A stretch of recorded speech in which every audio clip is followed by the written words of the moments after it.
Hi everyone, welcome to N Content. Today our topic is chapter 4 chemical bonding and molecular structure. Okay, ఈ chapter నుంచి మనకి EAP సెట్లో 2 to 3 questions వస్తాయి. ఓకేనా.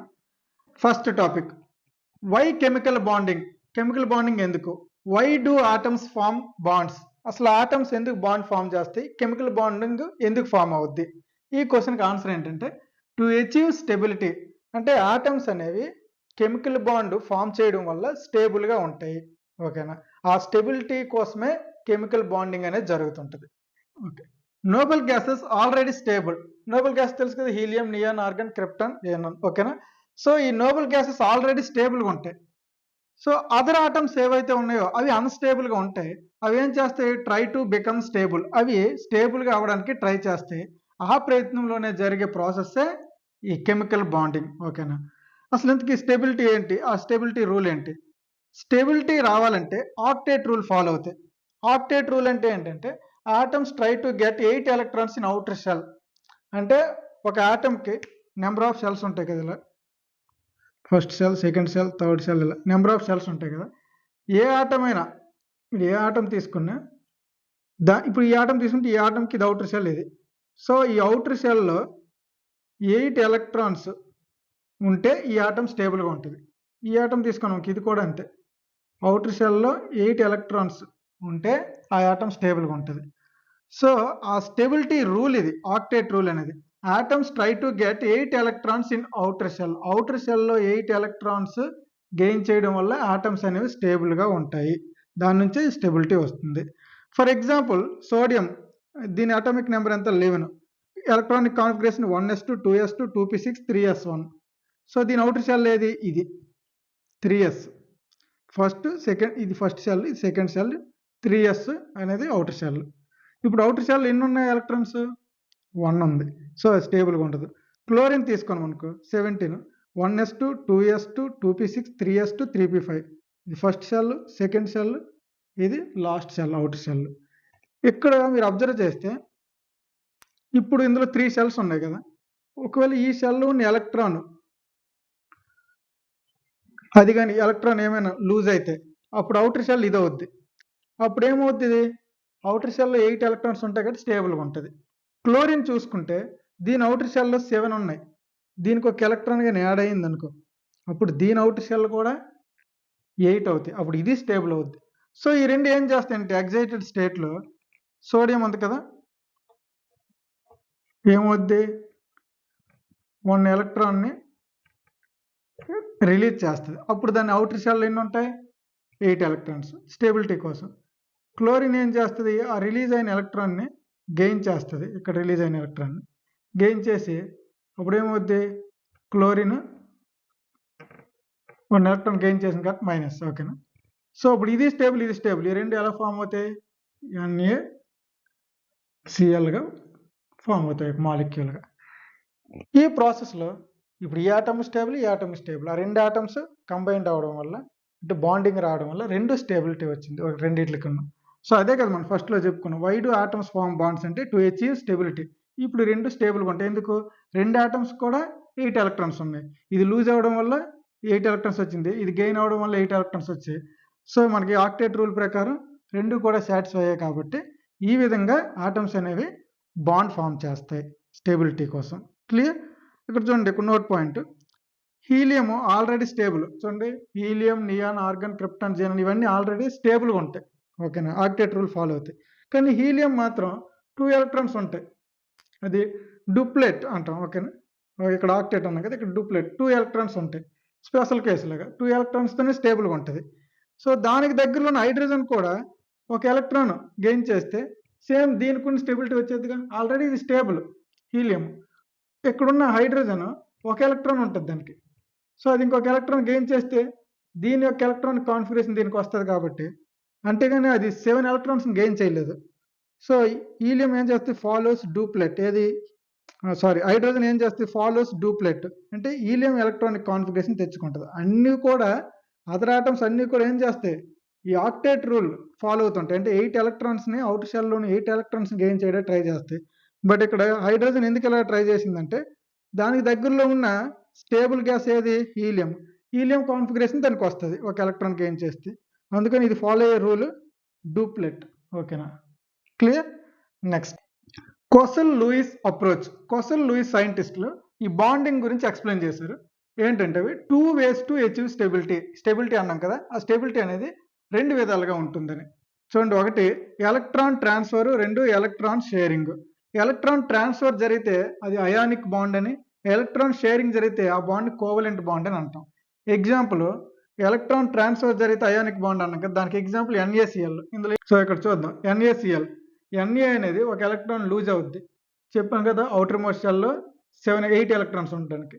Chlorine electron gain అవుద్ది, ఇక్కడ కూడా అవుటర్ మోస్ట్ షెల్లో 8 ఎలక్ట్రాన్స్ వస్తాయి. ఈ రెండు Na ప్లస్ Cl మైనస్ ఈ రెండు కంబైండ్ అయ్యి NaCl గా స్టేబుల్ కాంపౌండ్ ఫామ్ అవుద్ది. ఓకేనా? సో కోవలెంట్ బాండ్ చూద్దాం. ఇదేంటి? Ionic bond. అంటే ఒక ఎలక్ట్రాన్ ట్రాన్స్ఫర్ అయింది, దేని నుంచి? సోడియం నుంచి క్లోరిన్ కి ఎలక్ట్రాన్ ట్రాన్స్ఫర్ అయింది కంప్లీట్ గా. సో దీన్నే ఎలక్ట్రాన్ ట్రాన్స్ఫర్ అయితే అయానిక్ బాండ్ అని. అదే షేరింగ్ జరగాలి, ఎలక్ట్రాన్ షేర్ జరిగి 2 ఆటమ్స్ మధ్య కూడా షేరింగ్ జరిగితే దాన్ని కోవలెంట్ బాండ్ అంటాం. For example chlorine outer most లో 7 ఎలక్ట్రాన్స్ ఉంటాయి. మీరు ఎలక్ట్రానిక్ కాన్ఫిగరేషన్ రాస్తే అవుటర్ మోస్ట్ లో 7 ఎలక్ట్రాన్స్ వస్తాయి. ఇంకొక పక్కన ఇంకొక క్లోరిన్ ఉంది, దీనికి కూడా 7 ఎలక్ట్రాన్స్ ఉంటాయి. ఇప్పుడు దీనికి 8 లేవు, దానికి 8 లేవు, దానికి 7, దీనికి 7 ఉన్నాయి. ఇప్పుడు ఈ ఎలక్ట్రాన్, ఇక్కడున్న ఈ ఎలక్ట్రాన్ దీనికి షేర్ అయింది అనుకో, ఇప్పుడు ఏమైంది? ఈ క్లోరిన్ చుట్టూ 8 ఎలక్ట్రాన్స్ అయ్యాయి. అలాగే ఈ ఎలక్ట్రాన్ దీనికి షేర్ అయింది అనుకో, సెకండ్ దానికి, ఇప్పుడు దానికి 8 అయ్యాయి. సో ఈ 2 ఎలక్ట్రాన్లు ఏమవుతాయి? 2 ఆటమ్స్ కూడా షేర్ అవుతాయి. ఇలా షేర్ చేసుకోవడం వల్ల ఏమవుద్ది? ఈ రెండింటి మధ్యన బాండ్ ఫామ్ అవుద్ది. రెండింటికి కూడా ఆక్టేట్ రూల్ ఉంటుంది. చూడండి, 8 ఎలక్ట్రాన్స్ షేరింగ్ వల్ల. సో ఒక సింగిల్ పెయిర్ షేరింగ్ జరిగింది క్లోరిన్లో, Cl2. సో ఈ విధంగా జరిగితే దాన్ని కోవలెంట్ బాండ్ అంటాం. ఒకసారి నోట్ పాయింట్ చూడండి, మెటల్స్ లూజ్ ఎలక్ట్రాన్స్. మెటల్స్ అన్ని ఎలక్ట్రాన్స్ లూజ్ అవుతాయి, గుర్తుపెట్టుకోండి. Non metals gain electrons. Sodium metal, chlorine non metal. ఓకేనా? అయానిక్ బాండింగ్ గురించి చూద్దాం. అయానిక్ బాండ్ ఎలా ఫామ్ అవుద్ది? ముందే చెప్పాను, formed by transfer of electrons. Ionic bond form అవ్వాలంటే ఎలక్ట్రాన్స్ ట్రాన్స్ఫర్ అవడం వల్ల ఫామ్ అవుద్ది. సో కండిషన్ చూద్దాం. లో అయనైజేషన్ ఎనర్జీ తక్కువ ఉంటేనే ఈజీగా ఎలక్ట్రాన్ ట్రాన్స్ఫర్ అవుద్ది. అంటే అయనైజేషన్ ఎనర్జీ అంటే ఏంటి? ఒక ఎలక్ట్రాన్ అవుటర్ మోస్ట్ షెల్ నుంచి రిమూవ్ అవ్వడానికి ఎంత ఎనర్జీ అయితే రిక్వైర్మెంట్ ఉంటుందో ఆ ఎనర్జీని అయనైజేషన్ ఎనర్జీ అన్నాం. అంటే ఎలక్ట్రాన్ బయటికి తీయడానికి. సో ఎలక్ట్రాన్ బయటికి ఈజీగా రిమూవ్ చేయాలంటే మనకి అది ఈజీగా రిమూవ్ అయిందంటే అర్థం ఏంటి? తక్కువ ఎనర్జీ ఇచ్చామని. సో ఆ అయనైజేషన్ ఎనర్జీ, మనం ఏదైతే ఎనర్జీ ఇస్తామో ఎలక్ట్రాన్ రిమూవ్ చేయడానికి, దాన్ని అయనైజేషన్ ఎనర్జీ అంటారు. ఆ అయనైజేషన్ ఎనర్జీ తక్కువ ఉంటే కదా ఈజీగా ఎలక్ట్రాన్ బయటికి రిమూవ్ అవుద్ది. సో మనకి ఇప్పుడు ఎట్లా మెటల్స్లో ఈజీగా రిమూవ్ అయింది అనుకో, ఈజీగా ఆ కాంపౌండ్ ఫామ్ అవుద్ది. Next high electron affinity. Electron affinity అంటే ఎలక్ట్రాన్ యాడ్ అయినప్పుడు ఎనర్జీ రిలీజ్ అవ్వాలి మనకి. ఎలక్ట్రాన్ యాడ్ అయినప్పుడు అంటే ఎలక్ట్రాన్ గెయిన్ అయినప్పుడు రిలీజ్ అయిన ఎనర్జీనే ఎలక్ట్రాన్ ఎఫినిటీ అంటారు. అదే హై ఉండాలంటే ఎక్కువ రిలీజ్ అయింది అనుకో, అది స్టేబుల్గా ఉంటుంది. అంటే ఎనర్జీ ఎక్కువ ఉంటే అన్స్టేబుల్ కదా, ఎనర్జీ తక్కువ ఉంటాయి కదా మనకి స్టేబుల్. ఎక్కువ ఎనర్జీ రిలీజ్ అయిపోగానే ఏమవుద్దంటే ఎలక్ట్రాన్ దానికి యాడ్ అవుద్ది, అప్పుడు అది స్టేబుల్గా ఉంటుంది. సో ఎప్పుడైనా ఎనర్జీ ఎక్కువ ఉంటే ఏమవుద్ది? అన్స్టేబుల్. ఎనర్జీ తక్కువ ఉంటేనే స్టేబుల్గా ఉంటాయి atoms. So high electron affinity, ఆ ఎలక్ట్రాన్ ఎఫినిటీ హై ఉంటే ఏమవుద్ది? మనకి ఎనర్జీ ఎక్కువ రిలీజ్ అయిపోద్ది. సో దాంతో అది స్టేబుల్గా ఉంటుంది. దేనికి? నాన్ మెటల్స్కి. Large electronegativity difference. అసలు ఎలక్ట్రాన్ సోడియం నుంచి క్లోరిన్ ట్రాన్స్ఫర్ అవ్వాలంటే ఎలక్ట్రాన్ నెగిటివ్ డిఫరెన్స్ అనేది ఎక్కువ ఉండాలి కదా, ఎందుకంటే దానికి అంత ఎలక్ట్రోనెగటివిటీ ఉందో దీనికి కూడా అంతే ఉంటే రెండు అట్రాక్ట్ చేస్తే ఆ అట్రాక్షన్ అనేది ఉండాలంటే ఒకటి లూజ్ అయినట్టు ఉండాలి, ఇంకోటి గెయిన్ అయినట్టు ఉండాలి. అంటే ఈ రెండింటికి మధ్య ఎలక్ట్రాన్ అట్రాక్ట్ చేసే గుణం దానికి దీనికి చాలా డిఫరెన్స్ ఉండాలి. దగ్గర ఒకేలాగా ఉన్నాయి అనుకో, ఇప్పుడు నువ్వెంతో నేనంత బలం అన్నావు అనుకో, ఇద్దరం లాక్కుంటాం కానీ ఎవరికి అది ట్రాన్స్ఫర్ అవ్వదు. సో నీకు నాకు ఆ బలం డిఫరెన్స్ ఉందనుకో, ఓకేనా, అంటే శక్తి, అప్పుడేమవుద్ది? ఒకరి దగ్గర నుంచి ఇంకొకరు ఈజీగా దాన్ని ఏం చేయగలరు? తీసుకోగలరు. సో అదేవిధంగా సోడియంకి క్లోరిన్కి మధ్య ఎలక్ట్రోనెగటివిటీ, ఎలక్ట్రాన్ ఆకర్షించే గుణం, అట్రాక్ట్ చేసే క్యారెక్టర్ అనేది డిఫరెన్స్ ఎక్కువ ఉంటేనే కదా అది అట్రాక్ట్ చేయగలదు. రెండింటికి ఒకేలాంటి కెపాసిటీ ఉంటే ఇది ఎలక్ట్రాన్ ఇది ఇవ్వదు, అది తీసుకోలేదు. ఓకేనా? సో ఆ డిఫరెన్స్ అనేది ఎక్కువ ఉండాలి. లార్జ్ ఎలక్ట్రో నెగిటివిటీ డిఫరెన్స్ ఉండాలి. అలాగున్నప్పుడు ఎలక్ట్రాన్ ట్రాన్స్ఫర్ అనేది జరుగుద్ది. ఓకేనా? సింపుల్గా ఇది గుర్తుపెట్టుకోండి. Short cut, metals plus non metals ionic bond form చేస్తాయి. ఈ విధంగా గుర్తుపెట్టుకోండి. క్లియర్? ఇది metals plus non metals is equal to ionic bond. Lattice energy, energy released when a gaseous ions form a solid crystal. అంటే gaseous ions solid క్రిస్టల్గా form అయినప్పుడు ఎంత energy అయితే రిలీజ్ అవుద్దో ఆ ఎనర్జీని మనం లాటిస్ ఎనర్జీ అంటాం. ఓకేనా? సో ఫ్యాక్టర్స్ ఎఫెక్టింగ్, అంటే ఈ లాటిస్ ఎనర్జీని ఎఫెక్ట్ చేసే ఫ్యాక్టర్స్ ఏంటి అంటే హై చార్జ్ ఉంటే హయ్యర్ లాటిస్ ఎనర్జీ ఉంటుంది. స్మాలర్ సైజ్ తక్కువ ఉందనుకో ఆటమ్ సైజు, అప్పుడు హయ్యర్ లాటిస్ ఎనర్జీ ఉంటుంది. ఈ రెండు కేసుల్లో కూడా హయ్యర్ లాటిస్, ఎప్పుడు హై చార్జ్ స్మాలర్ సైజ్. మళ్ళీ దీనికి రివర్స్ గుర్తుపెట్టుకోవాలి. సైజ్ కానీ బిగ్గర్ ఉందనుకో అప్పుడు ఏంటి లోవర్ లాటిస్ ఎనర్జీ. ఓకేనా? అది గుర్తుపెట్టుకోండి ఇక్కడే దీనికి రివర్స్. ఎగ్జాంపుల్ ఎంజీఓ NaCl తీసుకుంటే ఈ ఎంజీఓకి ఎక్కువ ఛార్జ్ అనేది ఎక్కువ ఉంటుంది కాబట్టి దానికి లాటిస్ ఎనర్జీ కూడా ఎక్కువ ఉంటుంది. Because charge is higher. ఇక్కడ ముందే చెప్పుకున్నాం కదా ఈ కేసులో. ఎలా అంటే NaCl ఉందనుకో ఛార్జ్ అంటే ఇక్కడ +1 ఇక్కడ -1, ఇది +2 -2. ఈ రెండింటి ఛార్జ్ ఎంత 2 × 2 4, ఈ రెండింటిలో 1 × 1 1. సో దీని ఛార్జ్ ఎక్కువ. సో అందుకని ఛార్జ్ ఈజ్ హయ్యర్. కాబట్టి ఛార్జ్ ఎక్కువ ఉంటే మనకు లాటిస్ ఎనర్జీ కూడా ఎక్కువ. రెండిట్లో కంపారిజన్ ఏది ఎక్కువ అంటే MgO ఎక్కువ NaClతో. Properties of ionic compounds. ఇప్పుడు అయానిక్ కాంపౌండ్స్ ఏవైతే ఉన్నాయో వాటి యొక్క ప్రాపర్టీస్ చూద్దాం. High melting and boiling points, అంటే చాలా ఎక్కువ టెంపరేచర్ ఇవ్వాలి ఇట్లా మెల్ట్ చేయాలన్నా బాయిల్ చేయాలన్నా. హార్డ్ అండ్ బ్రిటల్, హార్డ్ అంటే గట్టిగా ఉంటాయి, బ్రిటల్ అంటే అవి బెండ్ అవ్వవు, ఒకసారి బ్రేక్ అవుతాయి. ఫర్ ఎగ్జాంపుల్ సాల్ట్ క్రిస్టల్ ఉందనుకో బెండ్ అవ్వదు కదా, బ్రేక్ అవుద్ది. Conduct electricity in molten or aqua state. Molten state అంటే ఇప్పుడు ఏదైనా మెటల్ ఉందనుకో దాన్నే కరిగించామనుకో అది లిక్విడ్ స్టేట్లో ఉన్నప్పుడు దాన్ని మోల్టెన్ స్టేట్ అంటాం. ఆక్వా స్టేట్ అంటే దాన్ని వాటర్లో డిజాల్వ్ చేసినప్పుడు ఆ స్టేట్లో ఉంటే దాన్ని ఆక్వా స్టేట్ అంటాం. సో అది మోల్టెన్ స్టేట్లో అయినా ఆక్వా స్టేట్లో ఉన్నప్పుడు అప్పుడు మాత్రం ఎలక్ట్రిసిటీ అనేది కండక్షన్ జరుగుద్ది. Conduct electricity in molten or aqua state అని అర్థం. ఇంకోటి సాల్యుబుల్ ఇన్ వాటర్. ఓకేనా? చూడండి ఇది వాటర్లో సాల్యుబుల్ అవుతాయి. ఫర్ ఎగ్జాంపుల్ NaCl సాల్ట్ ఉంది కదా అది వాటర్లో సాల్యుబుల్ అవుతుంది కదా. సో అది కూడా ఒక ప్రాపర్టీ. క్లియర్? ఇవి అయానిక్ కాంపౌండ్స్ గురించి. బాండ్ పారామీటర్స్ అవేంటి చూద్దాం. Bond length, bond energy, bond angle, bond order. 1 by 1 ఒకటి చూద్దాం. Bond length, distance between nuclei of 2 atoms. అంటే 2 ఆటమ్స్ తీసుకుంటే ఈ ఆటమ్ యొక్క న్యూక్లియై ఇది, ఈ ఆటమ్ న్యూక్లియై ఇది, అంటే బాండింగ్లో ఉన్నప్పుడు. ఓకేనా? ఈ 2 ఆటమ్స్ మధ్య ఉండే డిస్టెన్స్ ఎంత ఉందో చూస్తాం. దీన్నే ఇక్కడ నుంచి ఇక్కడ వరకు ఈ డిస్టెన్స్ ఏమంటాం బాండ్ లెంత్ అంటాం. ఒక సింగిల్ బాండ్ ఉందనుకో సర్టెన్ లెంత్ ఉంటుంది. అదే ఆటమ్స్ మధ్యన డబుల్ బాండ్ ఉందనుకో అంటే ఇంకొక బాండ్ యాడ్ అయిందనుకో దాని యొక్క డిస్టెన్స్ తగ్గుద్ది. ఆ రెండు కూడా ఇంకా క్లోజ్ అవుతాయి, కంప్రెస్ అవుతాయి. ఇంకా త్రిబుల్ బాండ్ వచ్చిందనుకో ఇంకా కంప్రెస్ అవుతాయి, ఇంకా క్లోజ్గా అవుతాయి. ఎందుకు? బాండ్స్ నెంబర్ ఆఫ్ బాండ్స్ పెరిగే కొద్దీ వాటి మధ్యన అట్రాక్షన్ కూడా పెరుగుద్ది. ఆ అట్రాక్షన్ వల్ల ఆ టైట్నింగ్ వల్ల రెండు ఇంకా క్లోజ్ అవుతాయి. సో సింగిల్ బాండ్ కంటే డబుల్ బాండ్ ఇంకా క్లోజ్గా ఉంటాయి, డిస్టెన్స్ తగ్గుద్ది. డబుల్ బాండ్ కంటే త్రిబుల్ బాండ్ ఇంకా డిస్టెన్స్ తగ్గుద్ది. సో అంటే లెంత్ పరంగా చూసుకుంటే ఏది ఎక్కువ ఉంటుంది? సింగిల్ బాండ్కి లెంత్ ఎక్కువ ఉంటుంది, డబుల్ బాండ్కి కొంచెం తక్కువ ఉంటుంది, త్రిబుల్ బాండ్కి ఇంకా తక్కువ ఉంటుంది. త్రిబుల్ బాండ్ కంటే డబుల్ బాండ్కి లెంత్ కొంచెం ఎక్కువ, డబుల్ బాండ్ కంటే సింగిల్ బాండ్కి లెంత్ ఎక్కువ ఉంటుంది. ఎందుకంటే ఫర్ ఎగ్జాంపుల్ మీరు తాడు తీసుకొని ఏదైనా చుట్టినప్పుడు ఒకసారి ఇలా చుడితే ఏదైనా రెండు వస్తువులు తీసుకుని దగ్గరికి చుట్టినప్పుడు ఒక సర్టెన్ డిస్టెన్స్లో అవి కంప్రెస్ అవుతాయి. ఇంకా డబుల్ టైం, త్రిబుల్ టైం ఇలా చుడుతుంటే ఏమవుతుంది ఇంకా అవి దగ్గర అయిపోతుంటాయి కదా. సో అలా ఇమేజిన్ చేసుకోండి. ఓకే, ఆ విధంగా ఉంటుంది బాండ్, ఆ బాండ్ లెంత్ అనేది. Next bond energy. Bond energy అంటే ఏంటి? The energy to break bond. ఈ బాండ్ ఏదైతే ఉందో ఆ బాండ్ని బ్రేక్ చేయడానికి ఎంత ఎనర్జీ అయితే రిక్వైర్మెంట్ ఉందో ఆ ఎనర్జీని, మనం ఎంత ఎనర్జీ ఇస్తే బాండ్ బ్రేక్ అవుద్దో ఆ ఎనర్జీనే ఏమంటాం? బాండ్ ఎనర్జీ అంటాం. ఓకేనా? బ్రేక్ చేయడానికి. బాండ్ యాంగిల్ అంటే ఫర్ ఎగ్జాంపుల్ H2O మాలిక్యూల్ ఉందనుకో, ఆక్సిజన్ ఉంటుంది, హైడ్రోజన్ ఈ విధంగా ఉంటాయి. ఇప్పుడు చూడు ఈ ఆటం నుంచి ఈ 2 ఆటమ్స్కి చూడండి ఒక సర్టెన్ యాంగిల్ ఉంది కదా. ఈ ఆటము 2 ఆటమ్స్తో అటాచ్ అయింది. ఈ 2 ఆటమ్స్కి మధ్యన అంటే ఇది ఒక బాండ్, దీంతో ఇది ఒక బాండ్. సో ఈ 2 బాండ్కి మధ్యన ఎంత యాంగిల్ అవుతుందో ఆ యాంగిల్ని మనం ఏమంటాం, బాండ్ యాంగిల్ అంటాం. అంటే యాంగిల్ బిట్వీన్ 2 బాండ్స్. ఒక ఆటమ్ తీసుకొని దానికి 2 బాండ్స్ ఉన్నాయి, ఆ 2 బాండ్స్ మధ్యన ఎంత యాంగిల్ అవుతుందో ఆ యాంగిల్ని మనం బాండ్ యాంగిల్ అంటాం. ఓకేనా.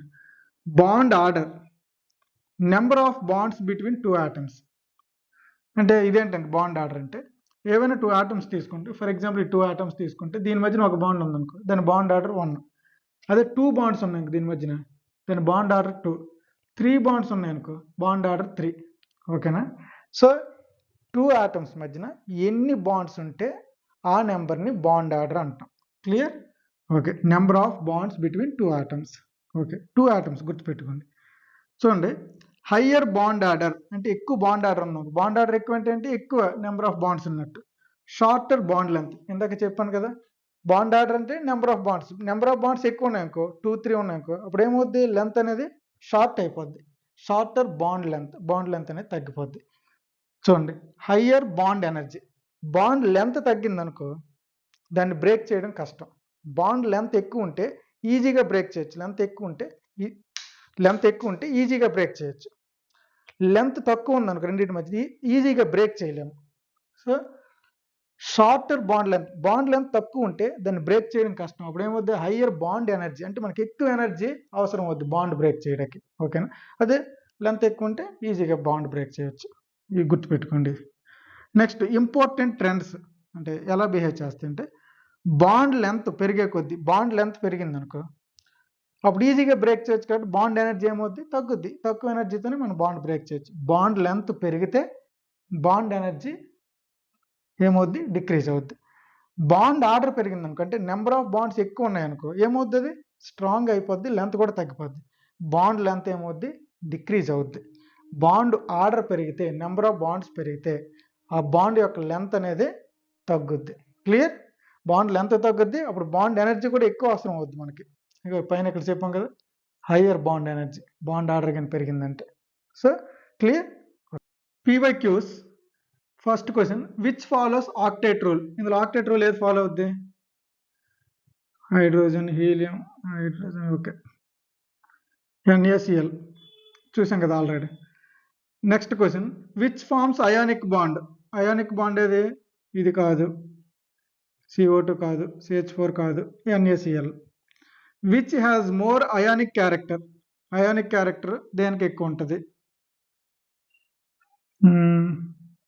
NaCl ఉంది, CSCl ఉంది.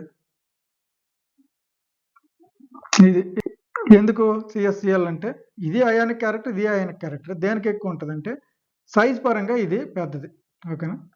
సైజ్ ఎక్కువ ఉన్నప్పుడు ఏం చెప్పాను, ఈజీగా ఎలక్ట్రాన్ అనేది లూజ్ అవుద్ది. అదే అయానిక్ నేచర్ దానికి ఎక్కువ ఉంటుంది. ఓకేనా. Next, which has highest lattice energy. NaCl, MgO, KCl, CaO, MgO. ఎందుకు చెప్పాను కదా, చార్జ్, హైయెస్ట్ చార్జ్ ఉంటుంది. మరి వీటికి కూడా చార్జ్ ఉంటుంది కదా, KCl, CaO, NaCl. అలాగే సైజు కూడా చార్జ్ ఎక్కువ ఉంటుంది, సైజు చిన్నది ఉంటుంది, Mg. ఆ సైజు చార్జ్ రెండిట్ల వల్ల మిగతా అన్నిటితో కంపేర్ చేసుకుంటే దీనికి హైయెస్ట్ లాటిస్ ఎనర్జీ ఉంటుంది. అక్కడ చూడండి ఒకసారి, లాటిస్ ఎనర్జీ మనం చెప్పుకున్నాం కదా దాని properties. Question number 5, which has lowest lattice energy. తక్కువ దేనికి ఉంటుంది అంటే దీనికి, ఎందుకంటే సైజు బిగ్గర్ కాబట్టి. సైజు బిగ్గర్ అయితే తక్కువ ఉంటుంది లాటిస్ ఎనర్జీ. ఓకేనా. Which conduct electricity. Electricity solid అనేసి ఎలా అవ్వదు, మోల్టెన్ అనేసి చెప్పాను కదా, మోల్టెన్ స్టేట్లో అవుద్దని. ఈ CO2 షుగర్ అవ్వదు. Okay. Next question number 7, which has highest melting point. ఏది అయానిక్ క్యారెక్టర్ ఉంటే దానికి మెల్టింగ్ పాయింట్ ఎక్కువ ఉంటుంది, వాటి ప్రాపర్టీస్ అదే కాబట్టి NaCl. Which has shortest bond. Single bond length ఎక్కువ ఉంటుంది, డబుల్ బాండ్ దానికంటే తక్కువ, త్రిబుల్ బాండ్ ఇంకా తక్కువ ఉంటుంది. షార్టెస్ట్ ఏది, ఇది. ఓకేనా. ఆల్ ఆర్ ఈక్వల్ కాదు. Lattice energy increases with option a increase in size, decrease in charge, increase in charge, none. Lattice energy ఎప్పుడు ఇంక్రీజ్ అవుద్ది అంటే మనం ప్రాపర్టీస్ చదువుకున్నాం కదా, ఇంక్రీజ్ ఇన్ సైజ్ కాదు, సైజ్ డిక్రీజ్ అవ్వాలి, ఇంక్రీజ్ ఇన్ చార్జ్. ఓకేనా. ఆప్షన్ సి ఏ కండిషన్లోనా, సైజ్ అనేది డిక్రీజ్ అవ్వాలి, చార్జ్ అనేది ఇంక్రీజ్ అవ్వాలి, అప్పుడే లాటిస్ ఎనర్జీ ఇంక్రీజ్ అవుద్ది. Okay, clear. Next VSEPR theory, దీన్ని వెస్పర్ థియరీ అని కూడా అంటారు. దీని ఫుల్ ఫామ్ ఏంటంటే valence shell electron pair repulsion theory. VSEPR theory. Okay, దీని డెఫినేషన్ చూద్దాం. Electron pairs around the central atom repel each other and arranged to minimize repulsion. Definition ముందు అర్థం అవ్వాలంటే ఒక ఎగ్జాంపుల్ ఎక్స్ప్లెయిన్ చేసిన తర్వాత డెఫినేషన్ అర్థం అవుద్ది. సో ఫర్ ఎగ్జాంపుల్ ఏ అనే ఆటం ఉంది, అది బితోన సితోన అటాచ్ అవ్వాలనుకో, అంటే బాండ్ ఫామ్ చేయాలనుకో. ఎలా బాండ్ ఫామ్ చేస్తుందంటే ఇది ఏ అనే ఆటం అయితే బి వచ్చి అటాచ్ అవుద్ది, ఈ 3 డైమెన్షన్లో ఎక్కడో ఒక చోట అటాచ్ అవుద్ది. ఓకేనా. నెక్స్ట్ సి అనే ఆటం రావాలనుకో, అది ఎక్కడ అటాచ్ అవుద్ది, ఎగ్జాక్ట్గా బి పక్కనే అటాచ్ అవుద్దా అంటే అంటే ఇలాగే అటాచ్ అవుద్దా అంటే కాదు. ఎందుకంటే AB attachment okay, C attach అయినప్పుడు దీనికి అంటే బాండ్ ఫామ్ చేసినప్పుడు పక్కనే బి ఉంది కాబట్టి ఈ బాండ్ ఫామ్ చేసిన ఎక్కడున్న ఎలక్ట్రాన్స్ ఉంటాయి కదా, ఈ బాండ్ ఫార్మేషన్ ఉన్న ఎలక్ట్రాన్స్, వాటి వల్ల రిపల్షన్ ఉంటుంది. ఈ పక్కనే ఉన్న ఎలక్ట్రాన్స్, ఈ బాండ్లో కూడా ఎలక్ట్రాన్సే కదా ఉంటాయి, ఈ ఎలక్ట్రాన్స్ రిపల్షన్ అవ్వడం వల్ల అంటే ఈ బాండ్ ఎలక్ట్రాన్స్తో రిపల్షన్ అవుతాయి. ఓకేనా, అంటే సేమ్ ఛార్జ్ ఉంటే రిపల్షన్ కదా, ఎలక్ట్రాన్స్ సేమ్ ఛార్జ్ కదా. మరి ఏమవుద్ది ఈ బాండ్ అంటే ఇక్కడ ప్లేస్ ఇవ్వకుండా ఈ పక్కకు వచ్చి ఇక్కడ అటాచ్ అవుద్ది సి, అప్పుడు కూడా రిపల్షన్ ఉంటుంది. అలా ఎంతవరకు ఆ రిపల్షన్ ఉంటుంది అంటే వీటి మధ్యన రిపల్షన్ తగ్గేంత వరకు అలా ఇంకా సి ఇక్కడ వరకు వస్తుంది, అప్పుడు కూడా అవ్వదు, ఛాన్స్ ఉండదు. అలా అలా అలా అలా సి అనేది ఇక్కడ అటాచ్ అయింది అనుకో, ఇప్పుడు ఏమవుద్ది, రిపల్షన్ మరి ఉండదు. మరి అట్రాక్షన్ ఉంటుందా అంటే అట్రాక్షన్ కూడా ఉండదు. ఓకేనా, అంటే ఒకవేళ ఇంకా ఇటువైపు సి అటాచ్ అవ్వడానికి ట్రై చేసింది అనుకంటే ఇలా ఇలా ఇలా, అప్పుడు ఈ రెండు దగ్గర అయిపోతాయి, అప్పుడు కూడా మళ్ళీ రిపల్షన్ అవుద్ది. అంటే మ్యాక్సిమం ఎంతవరకు అయితే రెండు రిపల్ అవ్వగలవో అంతవరకు రిపల్షన్ జరిగి ఎక్కడైతే అవి ఇంకా రిపల్షన్ ఫోర్స్ అనేది ఇంకా అక్కడ నుంచి ఇన్ఫ్లుయెన్స్ ఉండదు, అక్కడ అటాచ్మెంట్ అనేది అలా స్టాండర్డ్గా ఉంటుంది. ఓకేనా, అంటే ఏ ఇక్కడ అటాచ్ అయింది కాబట్టి దీని పక్కనే సికి ఛాన్స్ ఉండదు. వీలైనంత వరకు ఈ రిపల్షన్ ఎంతవరకు ఉందో అంతవరకు వచ్చి, ఇప్పుడు చూస్తే రెండు సేమ్ ఆపోజిట్ పొజిషన్లు ఉన్నాయి, ఇంకా రిపల్షన్ ఉండదు, అట్రాక్షన్ ఉండదు. ఓకేనా, సో ఇప్పుడు దీంతో ఏమవుద్దంటే ఇది మ్యాక్సిమం ఏం చేసింది, ఆ ప్లేస్ని ఆ రెండు అరేంజ్ చేసుకుని వీలైనంత వరకు ఆ 3 డైమెన్షన్లో అరేంజ్మెంట్లో జరిగి అటాచ్ అయ్యాయి. ఈ విధంగా జరుగుతుంది. ఇప్పుడు ఫర్ ఎగ్జాంపుల్ డి అనే ఇంకొక ఆటం వచ్చి బాండ్ ఫామ్ చేయాలనుకో, డి అది కూడా ఇక్కడ ట్రై చేసింది అనుకో, డి అటాచ్మెంట్ జరగదు. ఎందుకంటే మళ్ళీ ఇక్కడ రిపల్షన్ ఉంటుంది రెండింటికి, ఈ బాండ్ ఎలక్ట్రాన్స్ ఏం చేస్తాయంటే ఇంకొంచెం డి ఇటువైపు జరుగుద్ది ఇక్కడ. ఇప్పుడు ఓకే, ఇంకా మరి ఈ రిపల్షన్ ఎలా ఎలా అవుద్ది కాబట్టి డి ఇటువైపు కూడా రావచ్చు అని మీకు డౌట్ రావచ్చు, ఇలా ఇక్కడ రావచ్చు కదని.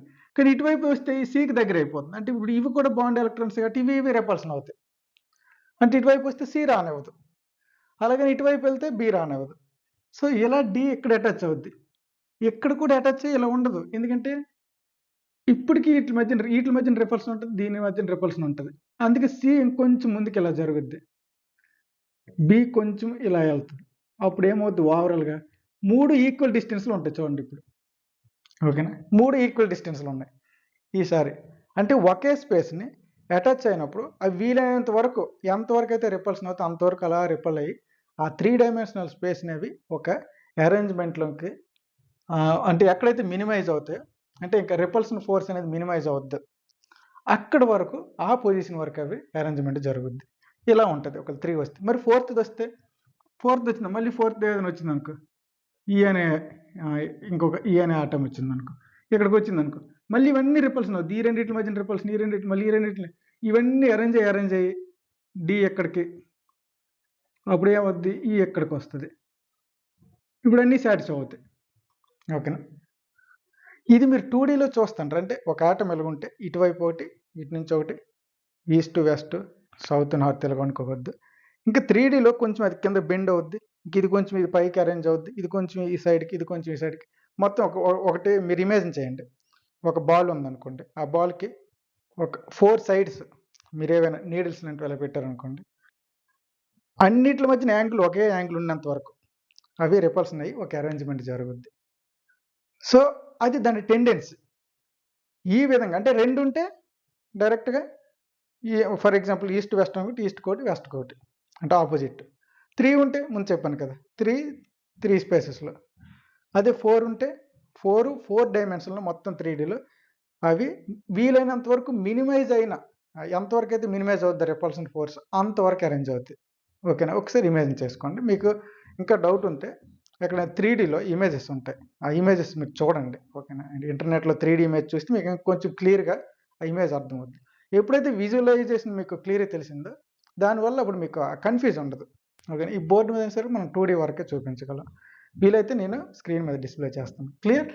ఇలా. ఓకేనా, ఇలా అరేంజ్మెంట్ జరుగుద్ది. ఎందుకు? వీటి మధ్య నుండే రిపల్షన్ వల్ల. ఇప్పుడు నేను ఏం చెప్పాను, ఇప్పుడు డెఫినేషన్ చూద్దాం. చూడండి, electron pairs around the central atom. ఇవన్నీ కదా ఎలక్ట్రాన్ పెయిర్సే కదా. ఇది electron pairs around the central atom. Central atom చుట్టూ, ఈ central atom around the central atom repel each other. ఆ పేర్స్ అనేవి రిపల్ అవుతాయి. ఓకేనా, and arranged to minimise repulsion. అంటే ఏంటి? అరేంజ్ అయ్యి ఎలా అరేంజ్ అవుతాయి? To minimise repulsion. ఆ రిపల్షన్ అరేంజ్ అయినంత వరకు అవి మినిమైజ్ అవుతాయి. ఎలక్ట్రాన్ పెయిర్స్ అన్నాడు కాబట్టి ఇవి తీయండి ఒకసారి. ఇప్పుడు దీని చుట్టూ ఎన్ని ఎలక్ట్రాన్స్ ఉన్నాయి? 8 ఎలక్ట్రాన్స్ ఉంటాయి కదా. ఆ 8 ఎలక్ట్రాన్స్ ఇవే కదా పెయిర్స్. ఇప్పుడు డెఫినేషన్ పరంగా అటాచ్మెంట్ అయినా అంటే ఆటమ్స్ ఉన్న అలాగే ఉంటుంది, ఆటమ్స్ లేకపోయినా ఎలక్ట్రాన్స్ పెయిర్స్ కూడా ఈ విధంగా ఉంటాయి. 8 ఎలక్ట్రాన్స్ ఈ విధంగా అరేంజ్ అవుతాయి. ఓకే, ముందు మీకు ఆటమ్స్ పెట్టి చెప్తే మీకు అర్థమవుద్దని అలా చెప్పాను. అంటే ఓన్లీ పెయిర్స్, బాండ్ పెయిర్ లేకుండా ఇలాగే అరేంజ్ అవుతాయి, బాండ్ పెయిర్ ఉన్న అలాగే అరేంజ్ అవుతాయి. ఓకేనా, ఈ విధంగా. అదే ఈ డెఫినేషన్ చెప్పింది, electron pairs around the central atom. Electron pairs central atom repel each other, అంటే ఒకదానికి ట్రిపల్ అవుతాయి. And arranged to minimise repulsion. ఈ రిపల్షన్ అనేది మినిమైజ్ అయ్యే విధంగా అవి దూరంగా 4 డైరెక్షన్లో అరేంజ్ అవుతాయి అని అర్థం. అది ఆ డెఫినేషన్ చెప్పింది. VSEPR థియరీ, దీన్ని వెస్పర్ థియరీ అని కూడా అంటారు. రిపల్షన్ ఆర్డర్ ఎలా ఉంటుంది అంటే, ఏ రెండింటి మధ్యన రిపల్షన్ ఎలా ఉంటుంది అంటే, మనకు ప్రతి ఆటం చుట్టూ ఓన్లీ లోన్ పెయిర్సే ఉండవు కదా. లోన్ పెయిర్స్ ఉంటాయి, బాండ్ పెయిర్స్ ఉంటాయి. అంటే బాండ్ ఫామ్ చేస్తే బాండ్ పెయిర్. ఇప్పుడు ఇది ఒక బాండ్ ఫామ్ చేసింది అనుకో, ఇది బాండ్ పెయిర్, ఈ 3 లోన్ పెయిర్స్ అవుతాయి కదా. ఓకేనా, ఇప్పుడు ఇది ఒక బాండ్ ఫామ్ చేసింది అనుకో, ఫర్ ఎగ్జాంపుల్ ఈ 2 బాండ్ పెయిర్స్ అవుతాయి, ఇది లోన్ పెయిర్ అవుతుంది కదా.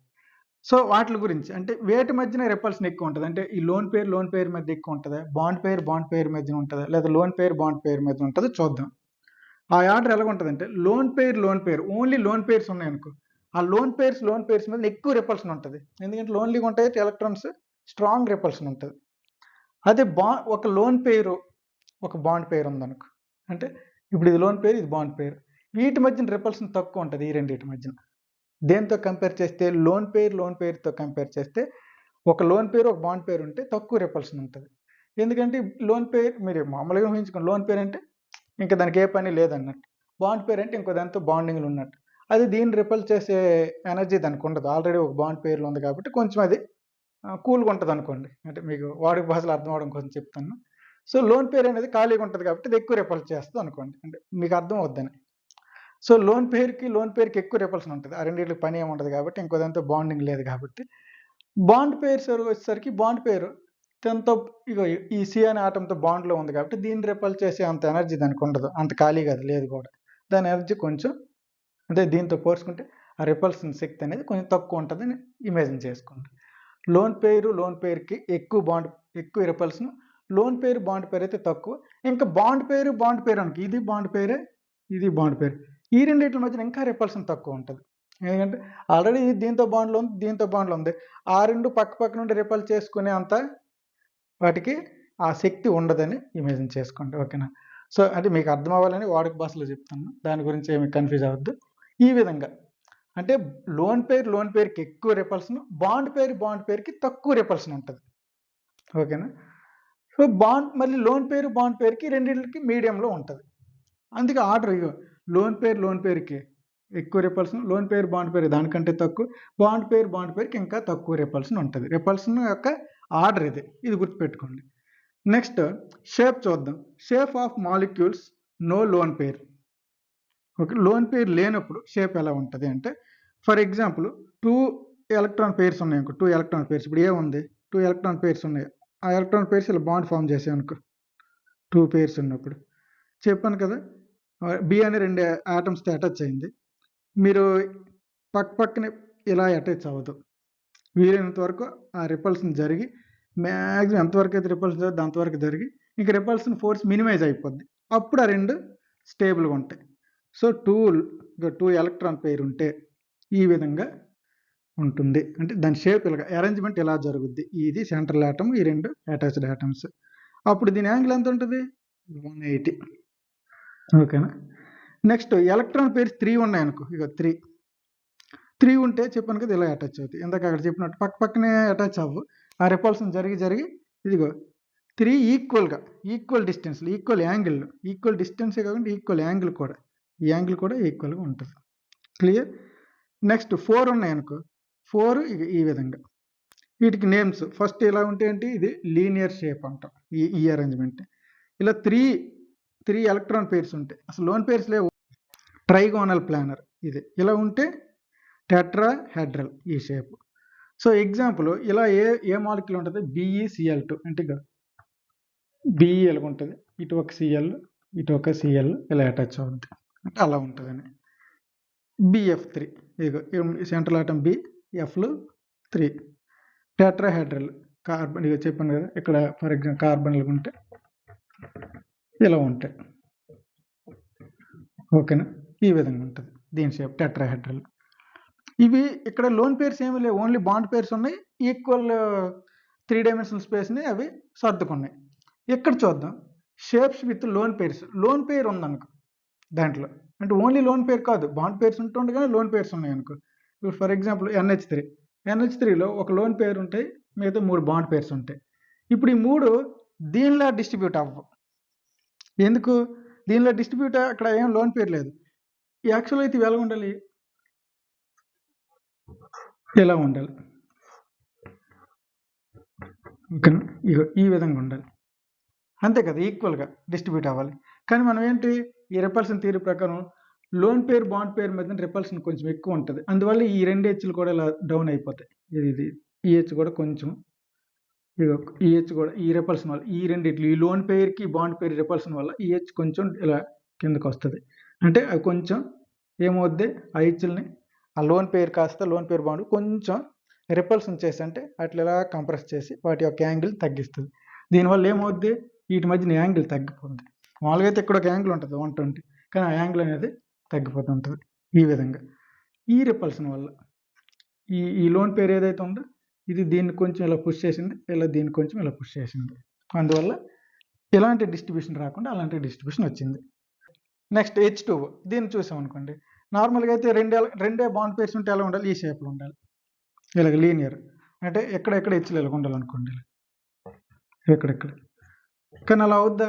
ఇక్కడ 2 లోన్ పేర్స్ ఉన్నాయి కదా, ఆ 2 లోన్ పేర్స్ ఏం చేస్తాయి, లోన్ పేర్స్ ఆ 2 రిపల్స్ అయ్యి కొంచెం దూరంగా వస్తాయి. మళ్ళీ ఇక్కడ లోన్ పేర్ బాండ్ పేరు అంటే ఈ 2 రిపల్ అయ్యి ఇంక దీన్ని కూడా రిపల్ చేసి ఈ హెచ్ని ఏం చేసింది, అలాగా డౌన్ కొంచెం ఇలా ఉంటే ఇలా కంప్రెస్ చేసింది. ఓకేనా? సో అప్పుడు ఆ షేప్ అనేది లీనియర్గా ఉండకుండా ఏం షేప్ అయింది, బెంట్ షేప్ వచ్చింది. ఓకేనంటే ఇలా బెండ్ అయింది. క్లియర్? చూసుకోండి, ఇక్కడ లోన్ పేర్స్ లేనప్పుడు వాటి ఇన్ఫ్లుయెన్స్ ఎలా ఉంది, లోన్ పేర్స్ ఉన్నప్పుడు ఇన్ఫ్లుయెన్స్ ఎలా ఉంది. ఇలా 3 మాలిక్యూల్స్ ఉంటే ఇలా ఉండాలి షేప్, కానీ అలా లేదు ఆ లోన్ పేర్ వల్ల. 2 మాలిక్యూల్స్ చూడండి, 3 ఆటమ్స్, ఇక్కడ 2 ఆటమ్స్ అటాచ్ అయితే మనకి ఈ షేప్ రావాలి, లీనియర్ రాకుండా లోన్ పేర్స్ రిపల్షన్ వల్ల ఏం జరిగింది, ఆ షేప్ అనేది అలాగే చేంజ్ అయింది. క్లియర్? ఈ విధంగా ఉంటుంది దాని ఇన్ఫ్లుయెన్స్. క్లియర్? ఎగ్జాంపుల్ చూద్దాం. CH4 ఉందనుకో, మొత్తం అన్ని వైపులా ఈక్వల్గా ఉంటాయి 4 హెచ్లు. కార్బన్కి అన్ని వైపులా 4 హెచ్లు ఈక్వల్గా ఉంటాయి. వాటి మధ్యన ఏ రెండింటి మధ్యన యాంగిల్ కూడా తీసుకున్నా ఎంత ఉంటుంది, 109.5. ఓకే, మరి NH3 కూడా ఎలా ఉండాలి యాక్చువల్గా అయితే, మరి ఒకవైపు ఇలా ఉండాలి, ఇలా హెచ్. ఇది కూడా మరి ఇదే, అన్ని 4 ఈక్వల్ కాబట్టి అన్నిటి మధ్యన యాంగిల్ ఎంత ఉండాలి, మనకి ఈ 109 ఉండాలి. మరి 4 ఎలక్ట్రాన్ పేర్స్, ఇదో పేరు, కొన్ని బాండ్స్లో ఉన్నాయి, కొన్ని లోన్గా ఉన్నాయి, కానీ ఇలా ఉండాలి. కానీ ఇక్కడ ఏమైంది, ఆ కంప్రెషన్ జరిగింది కదా మన థియరీ ప్రకారం. అప్పుడేమో హెచ్లు కొంచెం కంప్రెస్ అయ్యి ఇలా దగ్గరికి వచ్చాయి కాబట్టి వాటి మధ్యన యాంగిల్ ఏమైంది, 109 కాస్త ఇక్కడ 107 వచ్చింది. 107 ఆ యాంగిల్ అనేది తగ్గింది.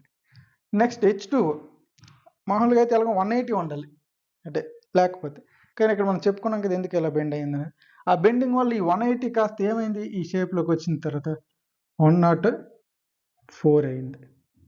ఓకేనా, ఈ విధంగా ఈ యాంగిల్స్ని మీరు గుర్తుపెట్టుకోండి, చాలా ఇంపార్టెంట్. ఓకేనా, ఎగ్జాంపుల్స్ గుర్తుపెట్టుకోవాలి. ఇక్కడ కూడా కొన్ని ఎగ్జాంపుల్స్ ఉన్నాయి, నేను మోస్ట్ ఇంపార్టెంట్గా రాశాను. ఆ మిగిలిన ఎగ్జాంపుల్ కూడా మీ స్క్రీన్ మీద చూడవచ్చు. ఇక్కడ ఈ టేబుల్ ఉన్న ఎగ్జాంపుల్స్, ఇలా ఈ టేబుల్ ఉన్న ఎగ్జాంపుల్స్, ఇక్కడ మోర్ ఎగ్జాంపుల్స్ అనేది నేను స్క్రీన్ మీద డిస్ప్లే చేస్తాను, అవి ఒకసారి మీరు చూడండి.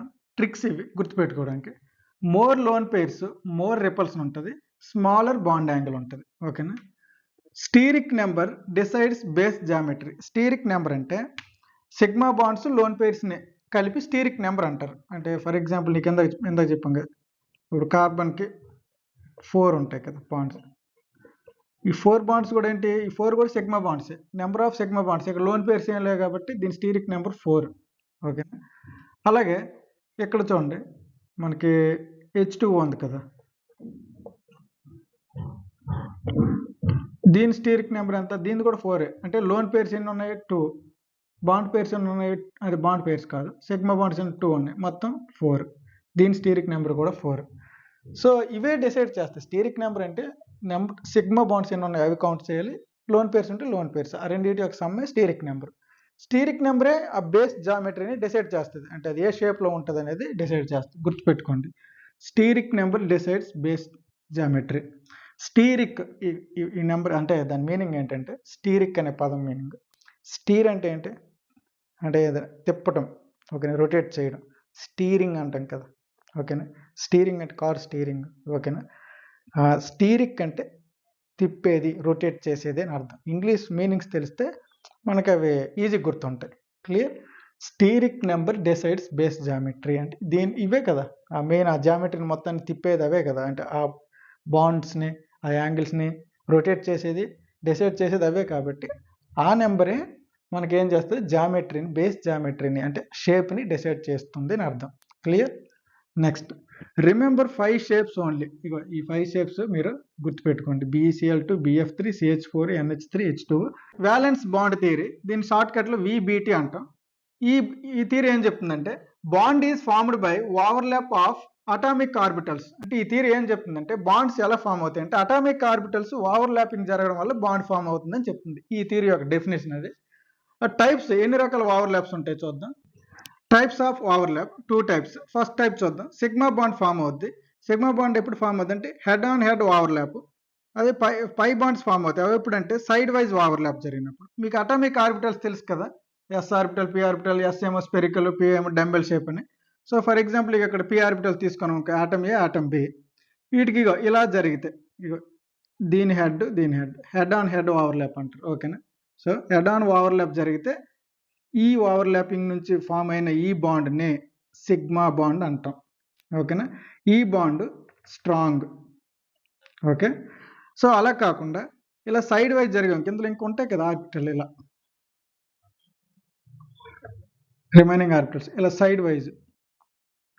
సైడ్ వైజ్ జరిగితే అంటే ఇక్కడ రిప్రజెంట్ చేసాం చూడండి, ఏ ఆటం బి ఆటం, ఇవి సైడ్ వైజ్ ఓవర్లాప్ అంటాం.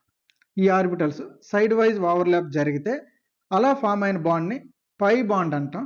ఇది వీక్ బాండ్, దీంతో కంపేర్ చేస్తే సిగ్మా బాండ్తో కంపేర్ చేస్తే ఇది వీక్ బాండ్. క్లియర్, సో ఇవి 2 types, head on head overlap, side wise overlap. Head on head అయితే సిగ్మా, సైడ్ వైజ్ అయితే పై బాండ్. ఓకేనా, సో కొన్ని కీ పాయింట్స్ చూద్దాం. సింగిల్ బాండ్ ఉందనుకో 1 సిగ్మా బాండ్ ఉన్నట్టు, అంటే ఏవైనా 2 ఆటమ్స్ తీసుకున్నప్పుడు, అంటే ఏ ఆటము బి ఆటమ్ తీసుకున్నాం, ఆ రెండింటి మధ్యన ఒక బాండ్ ఫామ్ అయింది అని అంటే ఒకే ఒక బాండ్ ఉంటే ఆ బాండ్ ఏంటి, అది ఖచ్చితంగా సిగ్మా బాండ్. అంటే ఫస్ట్ సిగ్మా బాండే ఫామ్ అవుద్ది, తర్వాతే మనకి పై బాండ్ ఫామ్ అవుద్ది ఎక్కడైనా సరే, ఏవైనా 2 ఆటమ్స్ తీసుకున్నప్పుడు. ఓన్లీ ఇంకా చూడండి, డబుల్ బాండ్ అంటే ఏవైనా 2 ఆటమ్స్ తీసుకున్నప్పుడు డబుల్ బాండ్ ఉందనుకో, ఇప్పుడు ఏ ఉంది, ఏకి బికి మధ్యన డబుల్ బాండ్ ఫామ్ అయింది అనుకో, అప్పుడు అందులో ఒకటి సిగ్మా బాండ్, ఇంకొకటి పై బాండ్ అవుద్ది. ఫర్ ఎగ్జాంపుల్ పైన చూడండి, ఫస్ట్ది సిగ్మా బాండ్, ఆ తర్వాతే సైడ్ వైజ్. ఓకేనా, ట్రిపుల్ బాండ్ అంటే ఏకి బికి మధ్యన ఏవైనా 2 ఆటమ్స్ తీసుకుని ట్రిపుల్ బాండ్ ఉందనుకో, 3 బాండ్స్ ఉన్నాయనుకో, అందులో ఒకటి సిగ్మా బాండ్ అవుద్ది, రిమైనింగ్ 2 కూడా పై బాండ్స్ అవుతాయి. ఎందుకంటే ఒకటే సిగ్మా బాండ్, ఏవైనా రెండు ఆటమ్స్ మధ్యన ఒకటే సిగ్మా బాండ్ ఫామ్ అవుద్ది, రిమైనింగ్ అన్ని పై బాండ్స్. చూడండి, sigma bond is greater then pi bond దేంట్లో స్ట్రెంత్లో పోల్చుకుంటే. ఇప్పుడు ఏబిఏలు ఉన్నాయి, ఫస్ట్ బాండ్ సిగ్మా బాండ్, సెకండ్ది పై బాండ్, ఇంకా మనకి ఇవి కూడా ఉన్నాయి కదా, పిఎక్స్ పివై పిజెడ్ కదా. ఓకేనా, ఇలా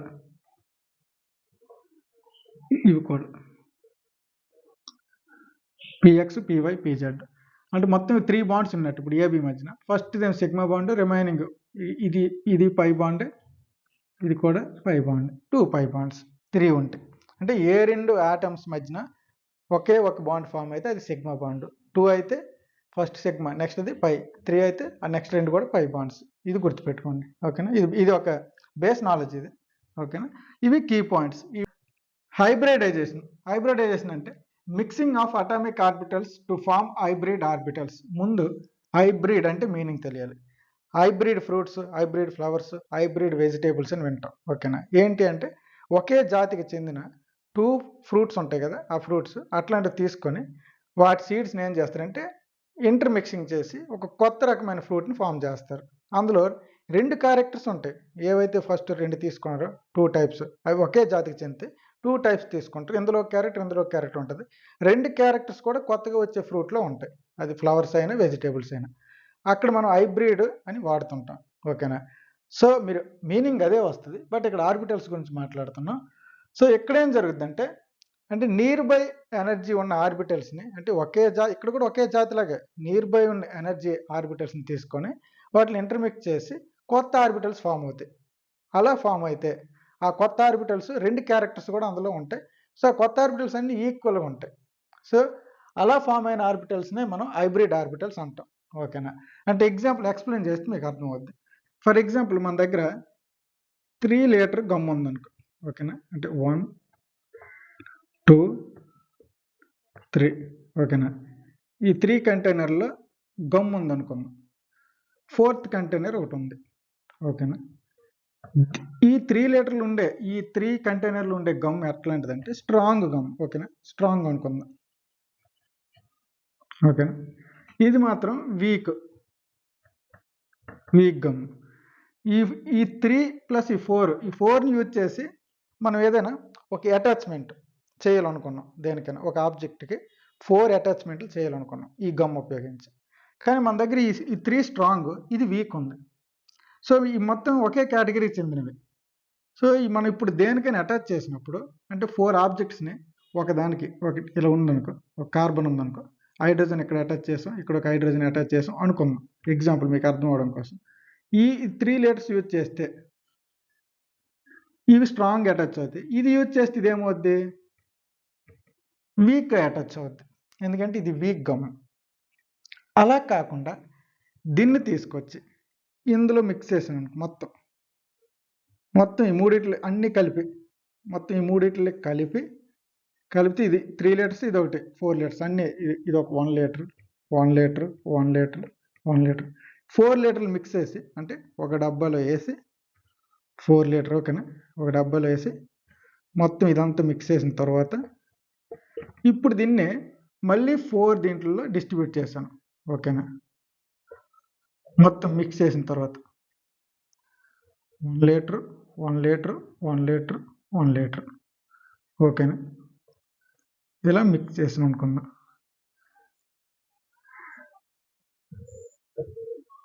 ఇప్పుడు 4 లీటర్స్, ముందు 4 లీటర్స్, ఇప్పుడు కూడా 4 లీటర్స్. ఇప్పుడు ఈసారి కార్బన్కి ఇలా అటాచ్ చేద్దాం. ఓకేనా, అంటే ఈ డబ్బా ఉపయోగించి ఇది, ఈ డబ్బా ఉపయోగించి ఇది, ఈ డబ్బా ఉపయోగించి ఇది, ఈ డబ్బా ఉపయోగించి ఇది అటాచ్ చేసాను అనుకుందాం గమ్తో, ఎగ్జాంపుల్. అప్పుడు అన్నీ ఒకే స్ట్రెంగ్త్ అటాచ్ అవుతాయి. ఓకే కదా, ఎందుకు ఈసారి అన్ని డబ్బాల్లో ఉన్నది కూడా ఒకే స్ట్రెంగ్త్, ఒకే క్వాలిటీ మెటీరియల్ ఉంటుంది. ఇక్కడ అలా లేదు, ఇక్కడ ఇవన్నీ స్ట్రాంగ్, ఇక్కడ గమ్, ఇక్కడ ఇది వచ్చి పాల్సిన అనుకుందాం వీక్. ఈ 3 స్ట్రాంగ్ ఉంటుంది, ఇది వీక్ అటాచ్ అవుతుంది. ఇప్పుడు ఆ 3 మిక్స్ చేసేసరికి ఇందులో ఉన్నది 3 అంటే డిస్ట్రిబ్యూట్ అయింది ఈక్వల్గా, ఇందులో అన్ని క్యారెక్టర్స్ వచ్చి మొత్తం మిక్స్ అయిపోయింది కాబట్టి ఇవన్నీ ఈక్వల్ స్ట్రెంగ్త్, ఆ ఈక్వల్ స్ట్రెంగ్త్ ఈ వీక్ మొత్తం కలిసి మొత్తం యూనిఫామ్గా ఒక కొత్త రకమైన మిక్సర్ ఫామ్ అయింది. ఆ మిక్సర్ గమ్ముతో 4 ఇట్లు అటాచ్ చేస్తే ఇప్పుడు స్ట్రాంగ్ అటాచ్ అయ్యాయి. స్ట్రాంగ్ అంటే స్ట్రాంగ్ అయినా వీక్ అయినా మొత్తం 4 ఈక్వల్గా ఉంటుంది స్ట్రెంగ్త్ అటాచ్మెంట్. ఆ ఈక్వల్ అటాచ్మెంట్ కోసమే ఇంటర్మిక్సింగ్ జరుగుద్ది ఆర్బిటల్స్. ఓకేనా? ఈ ఎగ్జాంపుల్ మీకు అర్థమైతే అప్పుడు మీకు హైబ్రిడైజేషన్ అనేది అర్థమవుద్ది. క్లియర్? సో అక్కడేంటి ఇంటర్మిక్సింగ్ ఆఫ్ ఆర్బిటల్స్ అంటే ఆర్బిటల్స్ ఇంటర్మిక్సింగ్ జరిగి ఒక కొత్త ఆర్బిటల్స్ ఫామ్ అవుతాయి. వాటిని హైబ్రిడ్ ఆర్బిటల్స్ అంటారు. ఓకేనా? CH4 ఫామ్ అవ్వాలనుకో, ఎందుకు హైబ్రిడైజేషన్ అనేది మీకు తెలుస్తుంది. CH4 ఫామ్ అవ్వాలనుకో అంటే కార్బన్ 4 హైడ్రోజన్లతో బాండ్ ఫామ్ చేయాలి. ఒక కార్బన్ చూడండి, కార్బన్ 6 కదా, 1s2 2s2 2p2. ఇది ఎలక్ట్రానిక్ కాన్ఫిగరేషన్. sలో 2 2sలో 2 2pలో 2 ఉన్నాయి. ఇప్పుడు మనకి ఎగ్జైటెడ్ స్టేట్ అంటే ఎగ్జైట్ అయింది అనుకుంటే బాండ్ ఫామ్ అవ్వడానికి, అప్పుడు ఏమవుతుందంటే దీని కాన్ఫిగరేషన్ ఇలా వస్తుంది. ఇందులో అవుటర్ ఏది, ఇది కదా, 2 కదా అవుటర్. సో ఇది ఎగ్జైట్ అయ్యి ఏమవుతుందంటే ఇందులో ఉండే ఎలక్ట్రాన్ ఇక్కడ ఉంది కదా, సెకండ్ ఎలక్ట్రాన్, ఈ ఎలక్ట్రాన్ ఏమవుతుందంటే ఇందులోకి జంప్ అవుద్ది ఇలా. ఇప్పుడు మొత్తం 4 సింగిల్ ఎలక్ట్రాన్స్ ఉన్న ఆర్బిటల్స్ ఫామ్ అయ్యాయి. ఎన్ని ఎలక్ట్రాన్స్ వచ్చాయి? 4 వచ్చేసి అంటే ఇక్కడైతే 3 ఉన్నాయి, ఇక్కడ 1 2 3 4. కానీ ఇప్పుడు ఈ 4 హైడ్రోజన్స్తో బాండ్ ఫామ్ చేయాలంటే ఎగ్జాంపుల్ కార్బన్ ఉందనుకో, 4 హైడ్రోజన్తో ఇలా బాండ్ ఫామ్ చేయాలంటే ఇలా ఫామ్ చేయాలి. అప్పుడు ఏమవుద్ది? పీలు 3 ఉన్నాయి కాబట్టి ఫర్ ఎగ్జాంపుల్ ఇది పి అనుకో, ఇది పి, కానీ ఇది మాత్రం ఏమవుద్ది? ఎస్ అవుద్ది. అంటే ఎస్ ఆర్బిటల్ ఇది. ఓకేనా? ఇలా అప్పుడు వీటి స్ట్రెంత్ వేరే ఉంటుంది, ఎందుకంటే పి ఆర్బిటల్స్ స్ట్రెంత్ వేరు కదా మనకి. ఓకేనా? అంటే పి ఆర్బిటల్ స్ట్రెంత్ వేరే ఉంటుంది, ఎస్ ఆర్బిటల్ స్ట్రెంత్ వేరే ఉంటుంది. అంటే ఈ 4 బాండ్లు ఫర్ ఎగ్జాంపుల్ ఈ 4 బాండ్లు స్ట్రాంగ్ ఉన్నాయి అనుకో, అంటే స్ట్రాంగ్ అంటే లెంత్ వైజ్ అయినా అంటే డిస్టెన్స్ వైజ్ అయినా స్ట్రెంత్ వైజ్ అయినా ఈ 3 ఒకలా ఉంటాయి. కానీ ఇది ఉంది కదా, ఈ ఎస్తో ఫామ్ అయింది, అది డిఫరెంట్గా ఉంటుంది. అంటే ఆ ఈక్వల్ హోల్డింగ్ ఉండదు. దేనికి? కార్బన్ దీంతో పిఆర్, దీంతో పి, కానీ ఇక్కడ ఎస్. సో ఈ 3 ఒకలాంటి స్ట్రెంగ్త్తో ఉంటాయి, ఈ ఎస్ మాత్రం ఇంకోలాంటి స్ట్రెంగ్త్తో ఉంటుంది. ఐ హైడ్రోజన్ దేన్ని అయితే హోల్డ్ చేసిందో అది. సో అప్పుడు ఈ 4 బాండ్స్ ఈక్వల్ కాదు. సో ఈ 4 బాండ్స్ని ఈక్వల్గా అది హోల్డ్ చేయాలి, మొత్తం ఈ బాండింగ్ అంతా ఈక్వల్గా ఉండాలి అంటే ఈ 4 బాండ్స్ కూడా ఈక్వల్గా ఉండాలి. సో ఈ 4 బాండ్స్ ఈక్వల్ ఉండడం కోసం ఇక్కడ ఆటమ్స్ ఫాలో అయ్యే టెండెన్సీ, ఆ మాలిక్యూల్స్ ఫామ్ అయినప్పుడు ఒక టెండెన్సీ ఫాలో అవుతాయి, అదే హైబ్రిడైజేషన్. ఏం జరుగుద్ది అంటే ఇంకెందుకని ఈ 4 ఇంటర్మిక్సింగ్ అయ్యి, అంటే వాటి 4 డిఫరెంట్ ఎనర్జీ లెవెల్స్ ఇవి, ఇది ఒకటి ఒక ఎనర్జీ లెవెల్, ఈ 3 ఒకలాంటి ఎనర్జీ లెవెల్. ఈ 4 ఇంటర్మిక్సింగ్ అయిపోయి ఏమవుతాయి అంటే మళ్ళీ 4 ఆర్బిటల్స్ ఫామ్ అవుతాయి, అంటే 4 కలిసిపోయి కొత్త ఆర్బిటల్స్ ఫామ్ అవుతాయి. ఓకేనా? ఎలా అంటే ఇక ఒక ఎస్ కదా, వీటితో అన్నిట్లు కలిపి ఎస్పి ఎస్పి ఎస్పి ఎస్పి. ఎన్ని పీలు ఇక్కడ? P3 కదా, sp3 sp3 sp3 sp3. అంటే ఇలా తర్వాత ఫామ్ అయిన ఈ 4 ఆర్బిటల్స్ని ఏమంటాం? sp3 ఆర్బిటల్స్ అని పిలుస్తాం. అంటే కొత్తగా వచ్చాయి కాబట్టి అట్లా కొత్త పేరు పెట్టాం. ఓకేనా? సో ఇప్పుడు ఈ 4 ఇంటర్మిక్సింగ్ అయ్యి కొత్త ఆర్బిటల్స్ ఫామ్ అయితే ఆ కొత్త ఆర్బిటల్స్ని హైబ్రిడ్ ఆర్బిటల్స్ అంటాం. ఇప్పుడు ఇవి కార్బన్ 4 వీటితో ఫామ్ అయినప్పుడు ఈక్వల్గా ఉంటుంది ఇలా. ఇప్పుడు ఇది హైడ్రోజన్ ఇలా ఉంటాయి కదా, ఈ విధంగా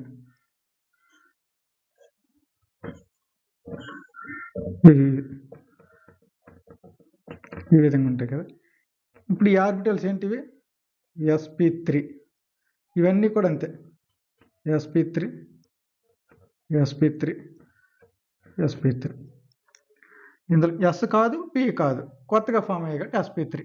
ఇప్పుడు ఈక్వల్గానే స్ట్రెంత్ ఉంటుంది, అన్ని బాండ్స్కి ఈక్వల్ స్ట్రెంత్ ఉంటుంది, ఈక్వల్ హోల్డింగ్ ఉంటుంది. ఇక్కడ ఇందాక అలా లేదు కదా ఆ కేసులో, అందుకోసమే హైబ్రిడైజేషన్ జరుగుద్ది. సో ఆ స్ట్రెంత్ అనేది ఈక్వల్గా ఉండాలి అన్నిట్లో హోల్డ్ చేసినప్పుడు అని. అంటే ఇప్పుడు అన్నిటికి sp 2 క్యారెక్టర్లు కూడా ఉంటాయి. అంటే కొత్తగా వచ్చిన ఆర్బిటల్లో ఎస్ క్యారెక్టర్ ఉంటుంది, 100% ఆర్బిటల్ ఎస్ క్యారెక్టర్ ఉంటుంది, పి క్యారెక్టర్ ఉంటుంది. ఏది ఎక్కువ క్యారెక్టర్ ఉంటుంది? Yes character. sp3 అనకంటే ఎస్ మొత్తం 4 పార్ట్స్ చేస్తాను ఇట్లు, s25, మిగతా అన్ని పీలు 325 75 క్యారెక్టర్ ఉంటుంది. ఓకేనా? ఇప్పుడు చూడండి definition, mixing of atomic orbitals. ఈ అటామిక్ ఆర్బిటల్స్ మిక్స్ అయ్యి టు ఫామ్ హైబ్రిడ్ ఆర్బిటల్స్, కొత్త ఆర్బిటల్స్ ఫామ్ అవుతాయి, అట్లా హైబ్రిడ్ ఆర్బిటల్స్ అంటాం. దీన్నే ఈ క్రైటీరియానే మనం హైబ్రిడైజేషన్ అంటాం. ఓకేనా. Steric number is equal to sigma bonds plus lone pair. Steric number అంటే ఇంతకుముందు చెప్పాను కదా, అంటే ఒక సెంట్రల్ ఆటమ్ చుట్టూ ఎన్ని అయితే సిగ్మా బాండ్స్ ఉన్నాయో సిగ్మా బాండ్స్, ఇంకా లోన్ పేర్స్ ఉంటే లోన్ పేర్స్ కౌంట్ చేయాలి. అదే ఆ స్టీరిక్ నెంబర్ ఏం డిసైడ్ చేస్తుంది, మనకి బేసిక్ జామెట్రీని డిసైడ్ చేస్తుంది. ఓకేనా. సో హైబ్రిడైజేషన్ టేబుల్ చూద్దాం. స్టీరిక్ నెంబర్ 2 ఉందనుకో, దాని హైబ్రిడైజేషన్ SP, దాని షేపు లీనియర్. స్టీరిక్ నెంబర్ 3 అయితే SP2, అది ట్రైగోనల్ ప్లాన్. స్టీరిక్ నెంబర్ 4 అయితే SP3, అది టెట్రాహెడ్రల్. ఎలా అంటే చూడండి, స్టీరిక్ నెంబర్ 2 అనుకో, గుర్తుపెట్టుకోండి 1 2 SP, ఒక S ఒక P, 2 లీనియర్. స్టీరిక్ నెంబర్ 3 అనుకో 1S P2 1 2 3 కదా ఇవి. చూడండి S1 Pలు 2 3 ట్రైగోనల్ ప్లాన్. 4 అనుకో, గుర్తుపెట్టుకోండి ఇలాగ 4 అయితే ఒక S Pలు 3 ఉంటాయి, మొత్తం 4 కదా, 1 ఇవి 3 4 టెట్రాహెడ్రల్. ఓకేనా. ఎగ్జాంపుల్స్ ఇవి మీరు గుర్తుపెట్టుకోవాలి. BeCl2 SP హైబ్రిడైజేషన్ అంటే ఇక్కడ దీని స్టీరిక్ నెంబర్ 2 వస్తుంది.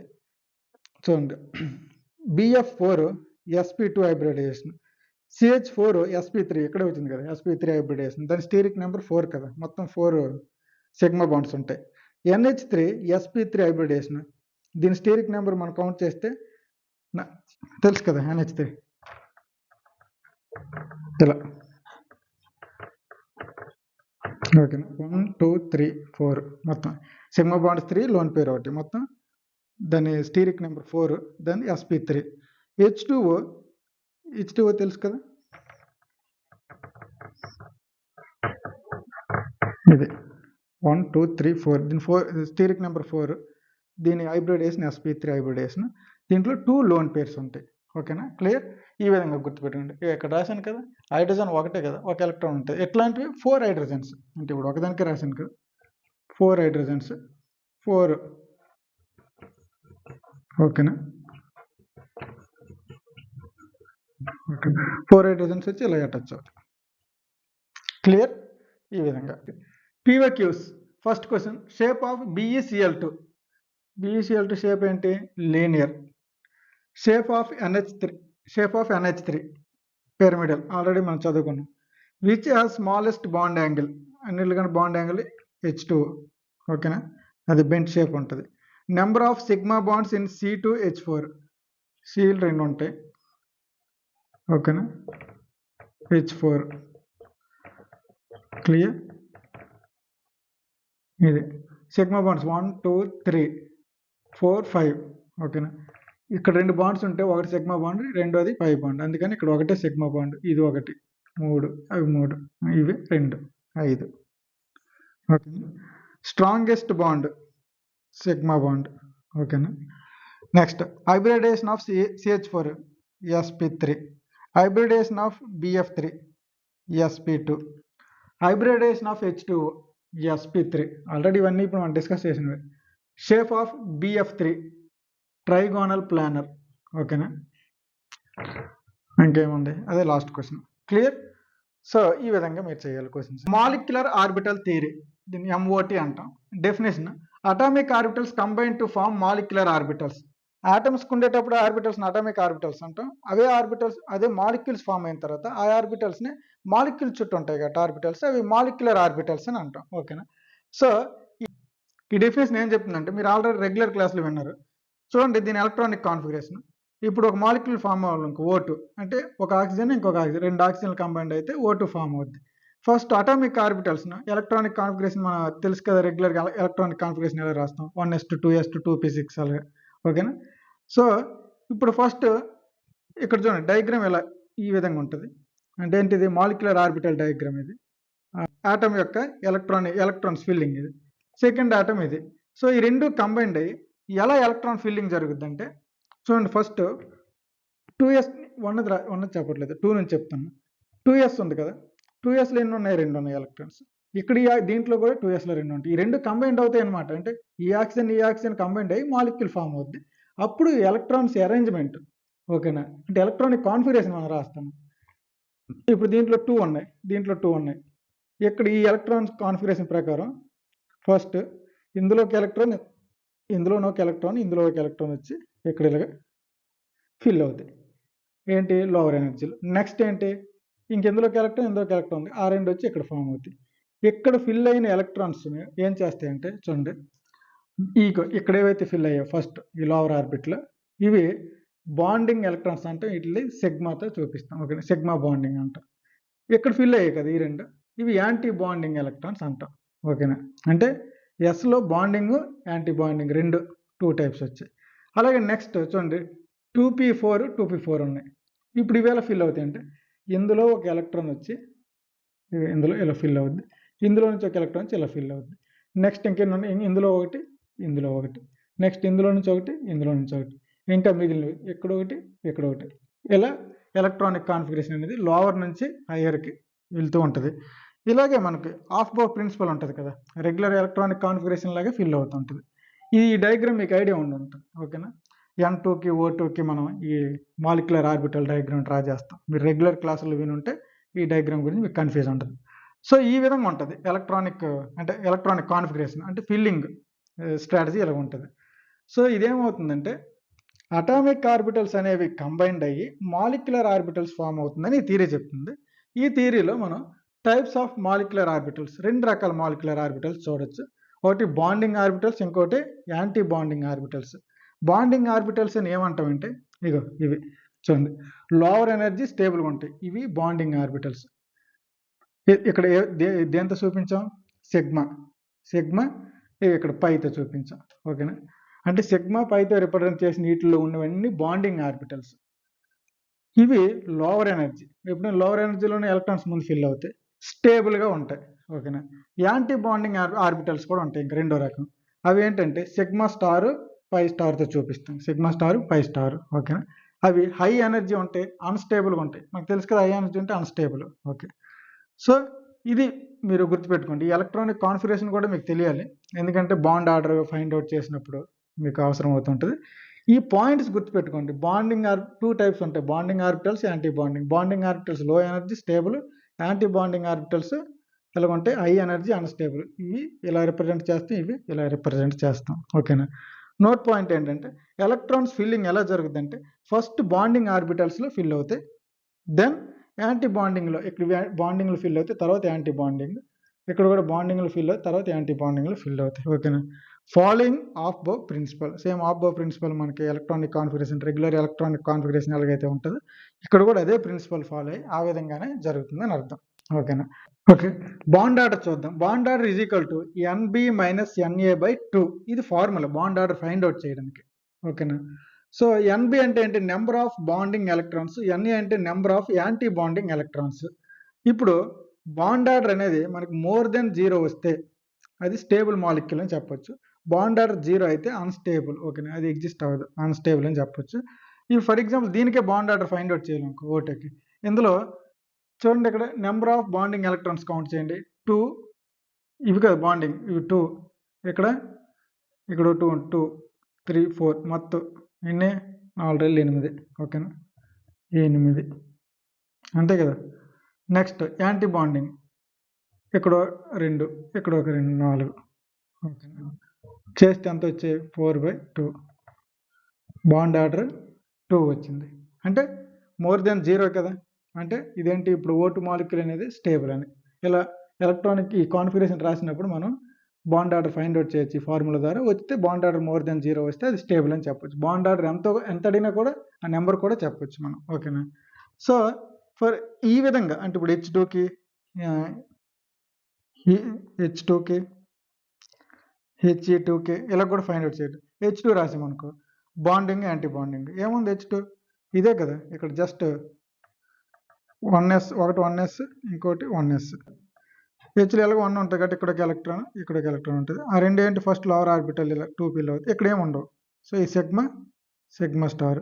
ఇప్పుడు దీనికి ఫార్ములా అప్లై చేస్తే ఏమవుద్ది? నెంబర్ ఆఫ్ బాండింగ్ ఎన్ని? 2. ఓకేనా? Anti bonding 0/2. 2/2 అంటే ఎంత? 1. అంటే ఇప్పుడు ఎంత వచ్చింది వాల్యూ? H2కి అయితే H2 మాలిక్యూల్కి 1 వచ్చింది. అంటే మోర్ దెన్ 0 అయితే 1 అయితే స్టేబుల్. సో మనకి నెంబర్ చెప్తాం, అది స్టేబుల్ అన్స్టేబుల్, అది స్టేటస్ కూడా చెప్తాం. హీలియంకి రాసామనుకో 0 వస్తుంది. సో He2కి రాస్తే 0 వస్తుంది. 0 వస్తే అది అన్‌స్టేబుల్ అని రాయాలి. ఓకేనా? ఇప్పుడు నేను చెప్పాను కదా యాంటీ బాండింగ్ ఈ ఫార్ములా ఇక్కడ యూజ్ చేసి ఇలా రాస్తే మీకు దేని గురించి అడిగితే దాని యొక్క ఈ కాన్ఫిగరేషన్ రాసి దాంట్లోంచి ఈ ఫార్ములా వేస్తే బాండింగ్, యాంటీ బాండింగ్ గురించి మనకి నెంబర్ ఆఫ్ ఎలక్ట్రాన్స్ తెలిస్తే అవి సబ్స్టిట్యూట్ చేస్తే మనకి నెంబర్ ఆఫ్ దాని బాండ్ ఆర్డర్ చెప్పొచ్చు. అది స్టేబుల్, అన్‌స్టేబుల్ కూడా చెప్పొచ్చు. ఓకేనా? ఏ మాలిక్యూల్ అడిగితే ఆ మాలిక్యూల్‌కి మనం చెప్పొచ్చు. Clear? Okay. Next magnetic nature. ఈ మ్యాగ్నెటిక్ నేచర్ 2 టైప్స్. ఒకటి పారామాగ్నెటిక్, ఇంకోటి డయామాగ్నెటిక్. పారామాగ్నెటిక్ నేచర్ ఉందని అంటే ఏదైనా ఒక సబ్స్టెన్స్‌కి లేదా ఒక మాలిక్యూల్‌కి ఏ మ్యాగ్నెటిక్ నేచర్ ఉందని ఎలా డిసైడ్ చేస్తామంటే ఈ మాలిక్యూల్ యొక్క ఎలక్ట్రానిక్ కాన్ఫిగరేషన్ రాసినప్పుడు అందులో అన్‌పెయిర్డ్ ఎలక్ట్రాన్స్ ఉంటే, ఓకేనా? అంటే ఒక మాలిక్యూల్లో అన్‌పెయిర్డ్ ఎలక్ట్రాన్స్ ఉంటే అది పారామాగ్నెటిక్ నేచర్ ఉన్న మాలిక్యూల్ అని అర్థం, లేదా సబ్స్టెన్స్ అని అర్థం. అదే డయామాగ్నెటిక్ అని ఎప్పుడు చెప్తామంటే ఆల్ ఎలక్ట్రాన్స్ పెయిర్డ్ అయితే, అన్‌పెయిర్డ్ ఎలక్ట్రాన్స్ లేకపోతే దాన్ని డయామాగ్నెటిక్ మాలిక్యూల్ లేదా సబ్స్టెన్స్ అని అంటాం. ఇప్పుడు ఫర్ ఎగ్జాంపుల్ పారామాగ్నెటిక్ అని అన్‌పెయిర్డ్ ఎలక్ట్రాన్స్ ఉండాలన్నాం. ఇప్పుడు ఇది చూద్దాం. O2 ఇది పారామాగ్నెటిక్, డయామాగ్నెటిక్. ఇక్కడ చూడండి పెయిర్డ్. ఇక్కడ అన్‌పెయిర్డ్. చూడండి 2 ఎలక్ట్రాన్ అన్‌పెయిర్డ్‌గా ఉన్నాయి. అంటే అన్‌పెయిర్డ్ అంటే O2 ఏ మాలిక్యూల్? చూడండి ఇగోండి పారామాగ్నెటిక్ నేచర్. క్లియర్? డయామాగ్నెటిక్ దానికి ఎగ్జాంపుల్ చూద్దాం. ఇప్పుడు N2 రాసి మన కాన్ఫిగరేషన్. O2 అంటే ఏంటి? ఈ వెయిట్ కదా, మొత్తం ఎన్ని 16 ఎలక్ట్రాన్స్. 16 ఇక్కడ ఫిల్ అయ్యాయి. అదే నైట్రోజన్ తీసుకోండి N2 7 మొత్తం ఎన్ని 14 ఎలక్ట్రాన్స్ వస్తాయి. ఇదే ఇలా రాస్తే మాలిక్యులర్ ఆర్బిటల్ ఇది రాస్తే స్ట్రక్చర్ రాస్తే 14 ఎలక్ట్రాన్స్ వస్తాయి. 14 ఎలక్ట్రాన్స్ అంటే ఎక్కడ వరకు ఫిల్ అవుతాయి? 16 ఇక్కడికి వచ్చి ఏంటి 2 ఉండవు కదా 14 అంటే. అప్పుడు ఇవే కదా 14 ఎలక్ట్రాన్స్. 14 ఎలక్ట్రాన్స్లో ఎక్కడైనా పెయిర్ అన్ని పెయిర్డే, అన్పెయిర్డే లేవు. సో ఆల్ ఆర్ పెయిర్డ్ కాబట్టి అప్పుడు నైట్రోజన్ ఏమవుద్ది? డయామాగ్నెటిక్ అవుద్ది. ఇగో ఇలా ఈ విధంగా ఫిల్ చేసి రాసినప్పుడు. క్లియర్? ఓకేనా? సో ఎగ్జాంపుల్స్ ఆ 2. Homo nuclear molecule. హోమో అంటే సేమ్ అని అంటే అర్థమైంది. సేమ్ న్యూక్లియర్ మాలిక్యూల్ అని. ఇప్పుడు H2 ఉందనుకో, హైడ్రోజన్ సేమే కదా. హీలియం He2 అంటే సేమే కదా. N2 అంటే 2 సేమే కదా. O2 అంటే 2 ఆక్సిజన్ సేమ్ అంటే అందుకే హోమో న్యూక్లియర్ మాలిక్యూల్స్ అంటాం వీటిని. ఈ ఎగ్జాంపుల్ చూడండి. హైడ్రోజన్కి బాండ్ ఆర్డర్ ఎంత? 1 ఆల్రెడీ ఇప్పుడు మనం ఫైండ్ అవుట్ చేసాం. మరి దీని నేచర్ ఏంటి? డయా. ఎలా? ఇందులో ఏమున్నాయి? ముందు ఇప్పుడు డయాగ్రామ్ ముందే డ్రా చేసాను, మీరు చూసారో లేదు. అందులో అన్పెయిర్డ్ అనేవి లేవు, ఉన్నవే 2, ఆ 2 కూడా పెయిర్డ్, అందుకని ఇది diamagnetic. Next He2 bond order 0 వచ్చింది, అన్స్టేబుల్. అది ముందు దాని నేచరే అన్స్టేబుల్. N2 ఇప్పుడే చెప్పాం కదా, ఇది డయామాగ్నెటిక్. దీనికి బాండ్ ఆర్డర్ ఫైండ్ అవుట్ చేసి రాస్తే మనకి 3 వస్తుంది. అలాగే నెక్స్ట్ O2 తెలుసు కదా, బాండ్ ఆర్డర్ ఫైండ్ అవుట్ చేసిన 2 వచ్చింది. పారామాగ్నెటిక్ ఇప్పుడే మాట్లాడాం దాని గురించి, దాని నేచర్ పారామాగ్నెటిక్ అని. ఓకేనా? ఇవి మీరు జాగ్రత్తగా గుర్తుపెట్టుకోండి. ఈ డయాగ్రామ్ కూడా మీకు రావాలి. Tricks H2, He2, N2, O2 only ఇవి గుర్తుపెట్టుకోండి. ఓకేనా? ఇవి important. Hydrogen bonding definition: attraction between hydrogen and highly electronegative atoms fluorine, oxygen, nitrogen. అంటే హైడ్రోజన్కి హైలీ ఎలక్ట్రోనెగటివ్ ఆటమ్స్ అయిన ఫ్లోరిన్, ఆక్సిజన్, నైట్రోజన్ లాంటి వాటి మధ్య నుండే అట్రాక్షన్నే హైడ్రోజన్ బాండింగ్ అంటారు. ఆ అట్రాక్షన్ వల్ల ఫామ్ అయ్యే బాండ్నే హైడ్రోజన్ బాండింగ్ అంటాం. ఓకేనా? అంటే హైడ్రోజన్ బాండింగ్లో హైడ్రోజన్ కంపల్సరీగా ఉంటుంది. ఇంకా అదర్ ఆటం ఏముంటుంది? Fluorine, oxygen, nitrogen. ఇవి హైలీ ఎలక్ట్రోనెగటివ్ ఆటమ్స్, అందువల్లనే ఆ అట్రాక్షన్ ఉంటుంది. ఓకేనా? ఇవి 2 టైప్స్ హైడ్రోజన్ బాండింగ్. ఒకటి intermolecular hydrogen bonding, 2 intramolecular hydrogen bonding. Intermolecular hydrogen bonding అంటే ఇప్పుడు ఇది ఒక మాలిక్యూల్ తీసుకున్నాం అనుకో, వాటర్ మాలిక్యూల్ H2O. ఓకేనా? ఈ మాలిక్యూల్ వేరు, ఇక్కడ ఇంకో మాలిక్యూల్ తీసుకున్నాం, ఇంకొక H2O. ఈ 2 మాలిక్యూల్స్ మధ్యన ఈ హైడ్రోజన్కి అంటే ఈ మాలిక్యూల్లో ఉన్న ఫస్ట్ మాలిక్యూల్లో ఉన్న హైడ్రోజన్కి సెకండ్ మాలిక్యూల్లో ఉన్న ఆక్సిజన్ హైలీ ఎలక్ట్రోనెగటివ్ ఆటం. ఈ రెండింటికి మధ్య ఉండే ఈ అట్రాక్షన్ నుంచి ఫామ్ అయ్యే ఈ బాండ్నే మనం ఏమంటాం? హైడ్రోజన్ బాండ్ అని అంటాం. ఓకేనా? సో ఇది ఎలా ఉంటుంది? బిట్వీన్ మాలిక్యూల్స్ అంటే 2 వేరు మాలిక్యూల్స్, ఇదొక మాలిక్యూల్, 2 వేరు మాలిక్యూల్స్ మధ్యన ఫామ్ అవుద్ది. అందుకే దీన్ని ఇంటర్మాలిక్యులర్ అంటాం. ఎగ్జాంపుల్ H2O అనే దాంట్లో మధ్యలో ఉంటుంది అది. అలాగే ఇంట్రామాలిక్యులర్ హైడ్రోజన్ బాండింగ్ అని ఎప్పుడు అంటామంటే వేరు మాలిక్యూల్స్ కాదు, సేమ్ మాలిక్యూల్, ఇదంతా ఒకటే కాంపౌండ్ లేదా ఒకటే మాలిక్యూల్. ఏంటిది? ఆర్థో నైట్రోఫెనాల్ అంటారు దీన్ని. ఓకేనా? ఈ మాలిక్యూల్లో ఇదే మాలిక్యూల్లో ఉన్న హైడ్రోజన్కి ఇదే మాలిక్యూల్లో ఉన్న నైట్రోజన్కి మధ్యన ఈ అట్రాక్షన్ అనేది ఉంటుంది. హైలీ ఎలక్ట్రోనెగటివ్ ఆటమ్ ఇది నైట్రోజన్. ఈ రెండింటికి మధ్యన ఉండే ఈ అట్రాక్షన్ వల్ల ఫామ్ అయ్యి ఈ బాండ్ని హైడ్రోజన్ బాండింగ్ అంటాం. ఇది ఒకే సేమ్ అదే మాలిక్యూల్లో జరిగింది కాబట్టి దీన్ని ఇంట్రామాలిక్యులర్ అంటాం. వేరు వేరు మాలిక్యూల్స్ అయితే ఇంట్రామాలిక్యులర్ అంటాం. సో దీనికి ఎగ్జాంపుల్ H2O, దీనికి ఆర్థో నైట్రోఫెనాల్. ఓకేనా? సో నోట్ పాయింట్ ఏంటంటే స్ట్రాంగ్ హైడ్రోజన్ బాండింగ్ అంటే స్ట్రాంగ్ హైడ్రోజన్ బాండింగ్ ఉంటే హై బాయిలింగ్ పాయింట్ ఉంటుంది.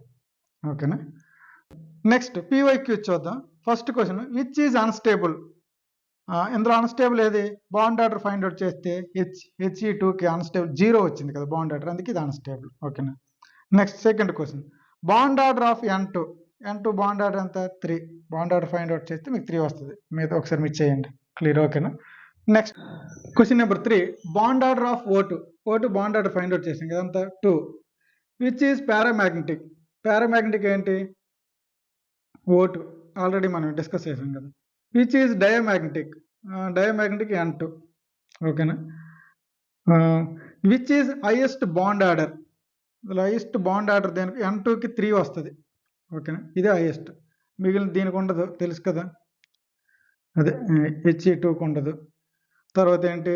H2కి O2 2, H2కి 1 వస్తుంది. ఓకే, ఇదే హైయెస్ట్.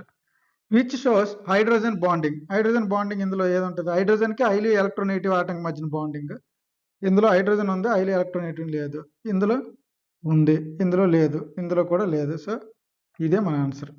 ఓకేనా? Next, which has highest boiling point? Boiling point hydrogen బాండ్కి లింక్ కాబట్టి హైడ్రోజన్ బాండింగ్ దీంట్లో ఎక్కడ ఉంది చూడండి. ఇదిగో దీంట్లో హైడ్రోజన్ బాండింగ్ ఉంటుంది. ఓకేనా? Water molecule strong hydrogen bonding ఉండడం వల్ల దీనికే హైయెస్ట్ బాయిలింగ్ పాయింట్ ఉంటుంది. దాని ప్రాపర్టీ అది. ఓకేనా? క్లియర్? ఇవి క్వశ్చన్స్. అలాగే టోటల్ చాప్టర్ క్విక్ రివిజన్ కోసం ఓన్లీ 1 షీట్ 1 పేజ్లోనే ఉంటుంది. ఒకసారి స్క్రీన్ మీద చూడండి. కావాలంటే మీ డిస్క్రిప్షన్లో ఉంటుంది, డౌన్లోడ్ చేసుకోండి. ఓకేనా? క్లియర్? Thank you.